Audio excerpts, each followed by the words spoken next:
Olá, sejam bem-vindos ao ABCD ESG Sustentabilidade para Empreender. Hoje comigo, Rodolfo Meyer, que é CEO do Portal Solar. Rodolfo, seja muito bem-vindo aqui ao ABCD ESG, é um prazer te receber.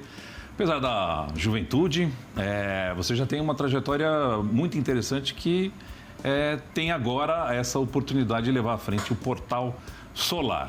Essa trajetória no segmento de energia solar que te mostrou um grande achado, um insight que foi a percepção ou a realização de que dá para fazer dinheiro cuidando do planeta, é isso? É isso mesmo. Rodolfo, seja bem-vindo aqui ao ABCD. Marcelo, obrigado, é um prazer estar aqui com vocês hoje. Obrigado pelo novo também, eu estou com 40 anos esse ano aqui, muito lisonjeado com ser chamado de novo. É verdade isso, a gente entende que hoje em dia, como a gente estava batendo papo antes, é uma oportunidade empreender num segmento de energia renovável. Você faz uma coisa que você gosta, você consegue ter um impacto ambiental muito bacana e ao mesmo tempo você consegue sim trazer prosperidade para a sua empresa. Então, acho que a gente literalmente consegue juntar o útil ao agradável. Mas onde que você percebeu isso, assim, que dava para ganhar dinheiro cuidando do planeta? Foi depois que eu estava ganhando dinheiro. Eu acho que isso é uma grande verdade, assim. Meu pai sempre falava para mim assim, só vai ganhar dinheiro o dia que você fizer uma coisa que você ama nessa vida. E a minha paixão sempre foi o meio ambiente, assim. Desde criança eu sou apaixonado por plantas, pelo mar, eu surfei a minha vida inteira e sempre gostei disso. Então, Você nasceu aqui em São Paulo? Nasci aqui em São Paulo, sou paulista, vivi minha vida inteira aqui, tinha 5 anos que eu passei na Austrália, que foi onde teve esse gatilho. Então, se eu conseguisse rastrear o ponto, num dado momento da minha vida eu estava correndo atrás de currículo, então eu era secretário executivo da Câmara de Comércio Brasil-Austrália, lá na Austrália, título lindo, não ganhava absolutamente nada. Precisava fazer alguma coisa para pagar as contas, né? E eu fui trabalhar por intermédio de um amigo meu como jardineiro. Então eu fui ser jardineiro lá na Austrália porque eu tinha essa paixão pelo meio ambiente. Foi um dos melhores empregos que eu tive, tá? Os jardins lindos, com instrumentos corretos para cuidar do jardim. Mas foi no começo da crise de 2008 que o Brasil passou meio que batido, mas lá fora ela foi bem impactante. E as pessoas começaram a cortar despesas e jardineiros, piscineiros foram todos limados da folha de pagamento, eu fui um deles. E essa empresa que eu trabalhava, o paisagista principal, fechou a empresa e ele e um colega dele decidiram montar uma empresa para instalar isolamento térmico feito de garrafa PET reciclada. E me convidaram para ir instalar isolamento térmico e ajudar a tocar essa empresa. Eu falei, por que não? Eu estou fazendo bem para o meio ambiente, é uma coisa que eu gosto, vamos para lá. E aí que minha vida começou a dar certo e eu conheci fotovoltaico e tudo mais. Lá? Lá. E aí você estudou a questão da energia solar, como é que foi? Não, eu não estudei.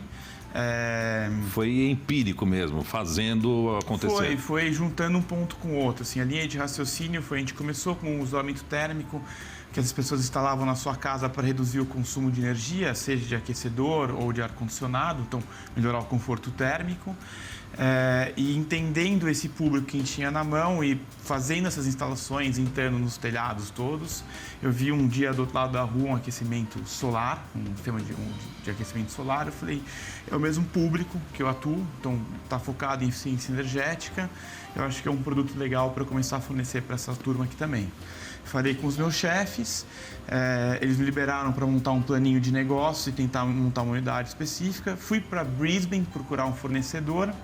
Cheguei lá, encontrei um fornecedor e falou assim, não quer vender esse negócio aqui para mim também? Tinha uma placa fotovoltaica. Isso foi de 2008 para 2009. Falei, bom, eu não entendo nada de hidráulica, já vou vender aquecimento solar.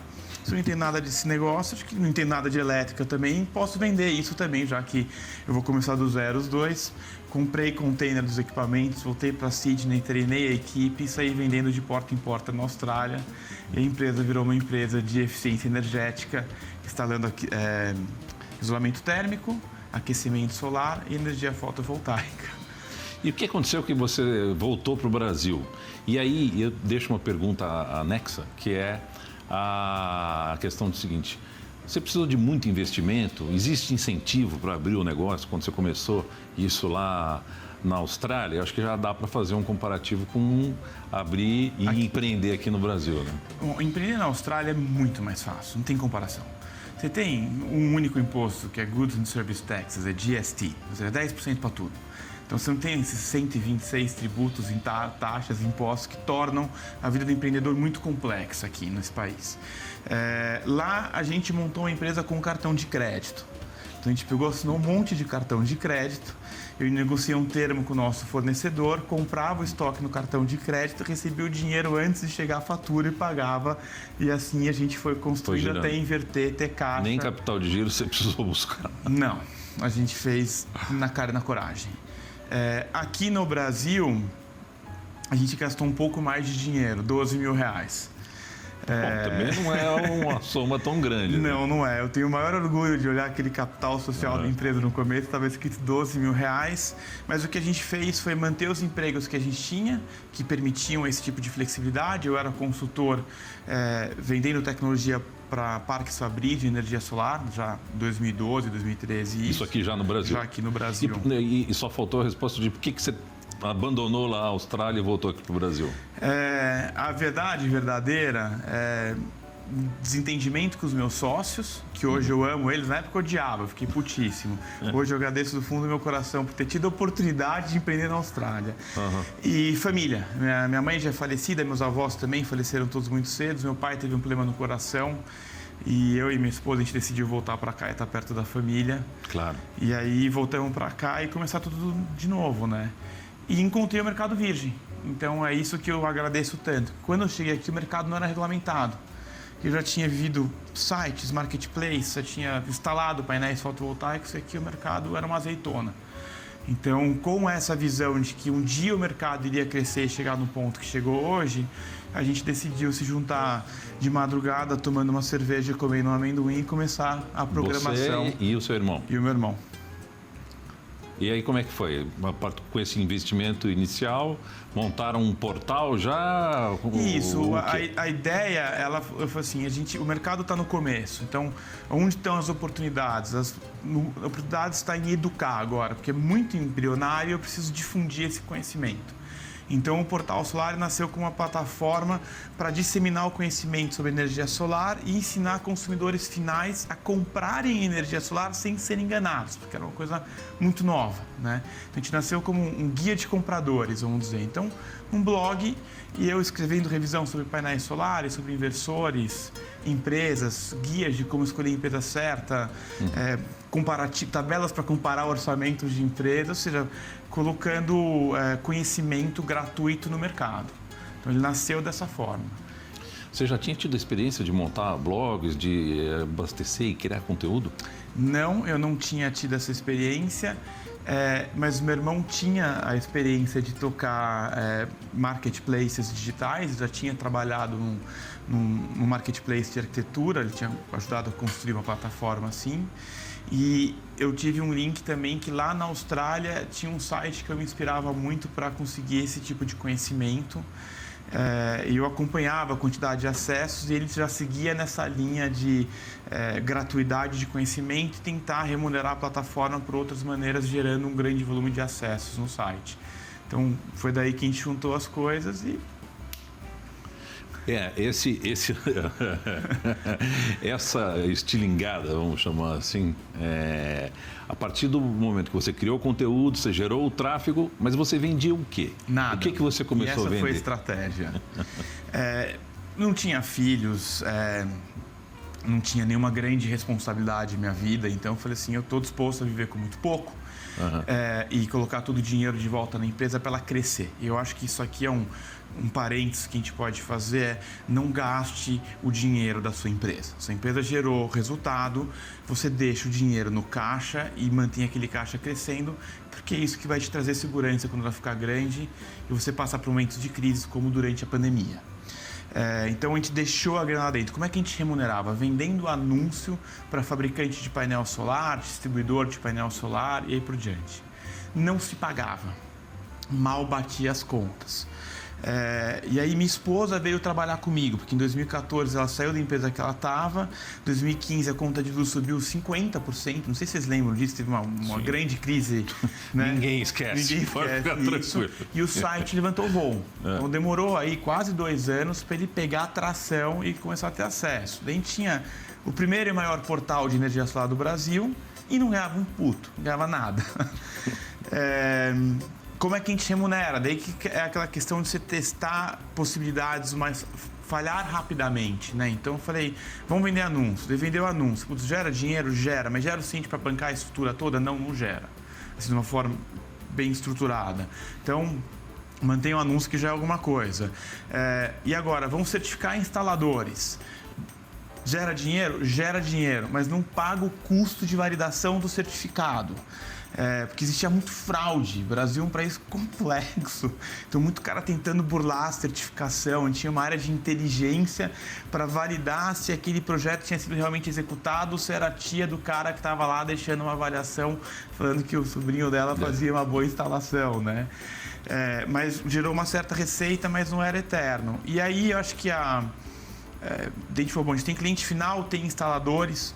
A gente criou um mapa de empresas e instaladores para o cliente final pudesse encontrar esses caras, mas não ganhava dinheiro.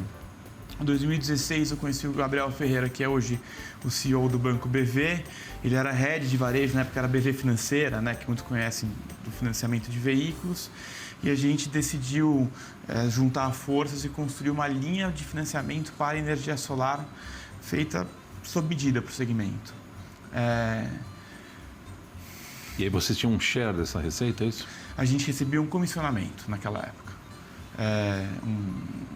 Literalmente uma comissão, chama-se correspondente bancário, né? Então, você traz clientes para o financiamento, o banco libera o crédito de acordo com os perfis de crédito do banco, a gente não tinha interferência nenhuma sobre isso, e viabilizava o financiamento de energia solar. Como a gente era uma grande plataforma, o maior portal desse segmento, com mais de 300 mil, hoje são quase 500 mil pessoas que acessam a plataforma por mês, a gente afunilava tráfego de clientes que queriam comprar energia solar e não tinham capital de giro para investir, e mandava para a BV financiar.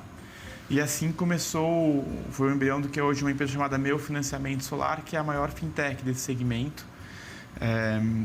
Deve ter financiado por volta de 12% junto com o Banco BV de todos os sistemas instalados no Brasil inteiro. Enfim, uma empresa de muito sucesso. Mas foi aí que a gente começou a ganhar algum dinheiro, 3, 4 anos depois.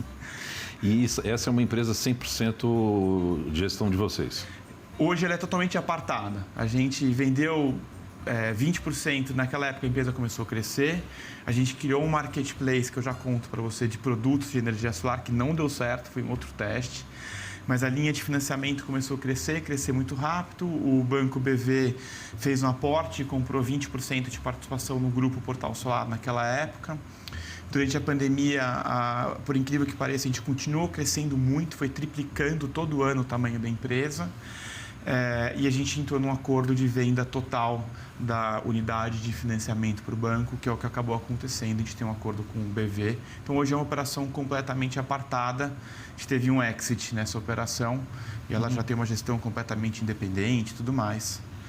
Bom, esse mercado ele não parou de crescer e o potencial ainda é muito grande. Exato. É por causa da capilaridade, é por causa das características do parque de geração de energia brasileiro. A gente pode analisar um pouco sobre essa perspectiva, mas daqui a pouco, no próximo bloco do ABCD ESG, Sustentabilidade para Empreender.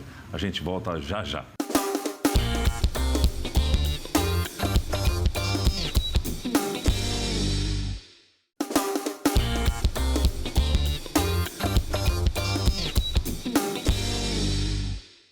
Olá, voltamos com o ABCD ESG, Sustentabilidade para Empreender. Hoje comigo, Rodolfo Meyer, que é CEO do Portal Solar. Rodolfo, tinha uma pergunta no ar aqui, que foi essa de como vocês estão enxergando o potencial ainda desse mercado de energia solar no Brasil. Vocês cresceram a taxas bastante vigorosas, né? Quando vocês separaram aí algumas operações que tinham em parceria lá com a BV Financeira ou com o Banco BV, o Banco Votorantim. Como é que é hoje o panorama desse setor e como é empreender num segmento que tem como DNA a questão da sustentabilidade?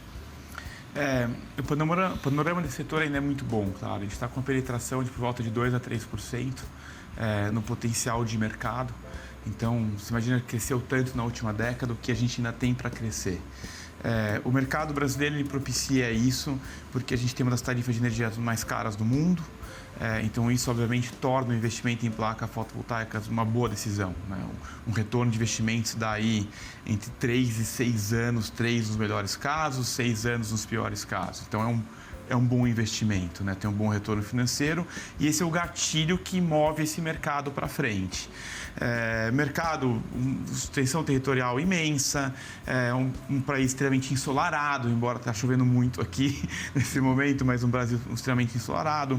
Você tem ideia, a pior região de radiação solar no Brasil é melhor que a melhor região na Alemanha, que é um país que tem 40% da matriz já com fotovoltaico. Então, a gente tem características macros aqui muito boas. Tem uma lei que também permite isso, que hoje regulamentou a conexão dos sistemas, remunerando o fio, está tudo equalizado. Então, a gente tem um ambiente político, regulatório e mercadológico perfeito para o crescimento desse mercado. É um mercado que tem muita concorrência. Porque é um mercado que chama muita atenção, porque ele movimenta a grana, né? Você faz lá 3, 4 vendas no mês, a sua empresa já faturou 100 mil reais. Então, quanto que um pequeno comércio precisa para chegar em 100 mil reais? Mas eles têm as dificuldades deles, você tem que ter conhecimento, o painel solar tem seus riscos, todo painel não é igual, enfim. Então, um mercado altamente competitivo que está passando agora por uma situação mais de consolidação. Então, a gente está vendo principais players despontando, caras que não fazem um projeto tão bem feito saindo do mercado e está amadurecendo o mercado, né? E voltando àquela pergunta que você fez de como é empreender nesse segmento, eu sou totalmente suspeito, porque eu sou apaixonado por energia solar. Eu viajo de avião, tudo que eu consigo olhar quando eu estou chegando na cidade é a quantidade de telhado que tem ainda disponível para colocar placa fotovoltaica. Mas, de uma forma geral, assim, a conclusão que a gente começa a chegar hoje você, por uma questão de como a gente geriu esse planeta na última centena de anos que a gente criou o maior impacto ambiental, essa gestão que não olhou lá para frente, ou talvez a gente não tinha a tecnologia para conseguir ter uma indústria sem impacto ambiental, vamos dizer assim, ela acarretou numa situação ambiental complexa que a gente percebe de mudanças climáticas, chuvas intensas, secas intensas, né, esse regulamento todo, e isso gera essas oportunidades todas para você empreender, ou seja, de uma forma onde você ajuda o meio ambiente, ou seja, você dorme à noite tranquilo e ao mesmo tempo você consegue ganhar dinheiro fazendo isso. Então é um prazer imenso, assim, cara. Eu durmo, acordo sonhando com o que eu faço, com prazer, assim, sabe? E você mencionou a questão da regulamentação aqui no Brasil, né? Isso é uma questão bastante significativa, importante, que garante segurança jurídica, que viabiliza investimentos. Qual é o panorama da situação no Brasil hoje com relação à exploração de energia solar? O mercado a lei foi aprovada por volta de 1 ano atrás, teve um período de transição, até então era uma resolução normativa, ou seja, a gente operava dentro do âmbito da ANEEL, de certa forma um piloto, vamos dizer assim, não era uma coisa definitiva. E aí passou por um processo intenso de contribuições, de associações, enfim, para criar um modelo de lei que trouxesse segurança jurídica e que, ao mesmo tempo, levasse em consideração a distribuidora de energia, que tem os cabos, que, afinal de contas, você tem a energia chegando na sua casa de alguma forma, se não for da placa fotovoltaica, né, as linhas de transmissão, você já tem que equalizar todo mundo nessa história. É um ecossistema de geração, transmissão e distribuição de energia onde a fotovoltaica está inserida hoje. Foi um trabalho intenso, liderado principalmente pela Associação Brasileira de Energia Solar e os órgãos competentes do governo. A lei foi aprovada e entrou em vigor dia 6 de janeiro agora. E a gente agora vive num panorama que a gente tem uma previsibilidade tanto para aqueles caras que já instalaram no passado, que tiveram direito garantido de aproximadamente 25 anos, que é mais que suficiente. E para os caras que estão entrando agora com as regras do jogo muito bem definidas. Então, é aquilo que a gente conversou, traz um ambiente político estável para o empreendedor em energia solar prosperar. Bom, você mencionou também a questão da energia, que é muito cara aqui no Brasil. Isso caro. contrasta com a situação de abundância de geração aqui no Brasil, especialmente a hidrelétrica, também já tem o etanol, enfim, uma série de alternativas, mas que não parecem ser as alternativas do futuro. Já se fala, por exemplo, no hidrogênio verde, né? Você tem uma visão um pouco diferente. A energia elétrica, inclusive para mover carros, transporte, é a solução do futuro? A solução do futuro é uma matriz diversificada de forma sustentável. A gente não tem uma única solução, as fontes se complementam, né? Eólica, solar, hídrica. E o hidrogênio, como a gente estava falando anteriormente, num papo privado, né? O público não escutou, ele entra numa questão de armazenamento de energia, quando você fala em termos de gás, hidrogênio, ou ele entra muito aqui no Brasil na questão de fertilizante. A gente fala hidrogênio verde, mas a gente pensa muito em motor, né, movido a hidrogênio, mas aqui é muito para agricultura que é feito isso, né? Por que a energia é cara aqui nesse país? Pergunta de $1 milhão, né? Você tem uma extensão territorial muito ampla. Então, você tem que sustentar a rede de levar energia de um lado para o outro custa caro. Exatamente. Você tem que manter essas redes. Você tem uma distribuição de energia complexa, onde centros urbanos cresceram sem planejamento. E você, não basta, aqui em São Paulo você vê muito essa questão das linhas, né? Todas sucateadas, né? Não sei nem como é que o cara troca, não sabe qual linha é qual ali. Há desperdício aí. Né? Muito desperdício e muito furto de energia também, que tem que ser rateado. Então, você tem situações como no Rio de Janeiro que chega a ter 27% de furto de energia. Você tem encargos também, né? Então, uma das principais fontes de ICMS do Estado é a energia. Então, a energia em si, quando você olha ela lá em Itaipu, ela é 20% do que você paga quando ela chega na sua casa. Então, essa logística que a gente tem torna a energia cara aqui no país. E aí, críticas pessoais minhas, vamos dizer, questão de planejamento, aonde que você constrói. Então, constrói-se uma Belo Monte, por exemplo, no meio da Amazônia, que é sustentável, não tem absolutamente nada em fazer isso, sejamos honestos. Linhas de transmissão construídas com helicóptero, como é que você traz energia lá do meio até o sistema interligado nacional? Você tem que fazer uma obra gigantesca de transmissão. Que às vezes é mais cara que a própria construção da usina. Né? E isso, no final, quem vai pagar é o consumidor. Isso é rateado pelo consumidor. Ou seja, uma usina que não se paga. Então, devia ter custado talvez 15 bi, custou mais que o dobro esse negócio todo. Então, essas situações que são do país como um todo, da nossa história, não cabe a nós entrar nesse detalhe agora, tornam a energia cara. E como a energia é cara, o sistema fotovoltaico se paga rápido, por isso que prospera tanto, né? E a demanda ela aumenta, então você fala assim, a gente tem essa necessidade de energia toda? Tem. Você tem um déficit habitacional gigantesco ainda. Essas pessoas, no dia que elas vão mudando para casa, elas começam a ter conta de luz. A gente está já há 2 décadas já migrando para o que eu chamo de uma economia eletrointensiva. É tudo elétrico hoje em dia. Sabe, é tudo digital. Você carrega seu celular diversas vezes, você não vive o seu relógio, ele é elétrico hoje em dia, e aí por diante. Então, você aumenta o consumo per capita. E por último, acho que a grande cereja no topo do bolo, que é um papo que eu adoro conversar com as pessoas, é a eletrificação da frota. Então, todas as grandes montadoras de carro do mundo, sem exceção, já estão colocando em prática e executando um plano de migração de uma frota movida de veículos a combustão a uma frota totalmente elétrica. Então, é aquilo que a gente falou, né? Se você for migrar todos os carros do Brasil e ônibus, motos, motonetas, caminhonetes para veículos elétricos ao longo de 25 anos, você vai precisar de no mínimo mais 500 gigawatts de energia fotovoltaica. A gente está falando aí de no mínimo mais 35 Itaipus para dar conta de uma frota elétrica nacional. E isso coloca pressão sobre o fornecimento de energia e torna esse mercado ainda mais dinâmico.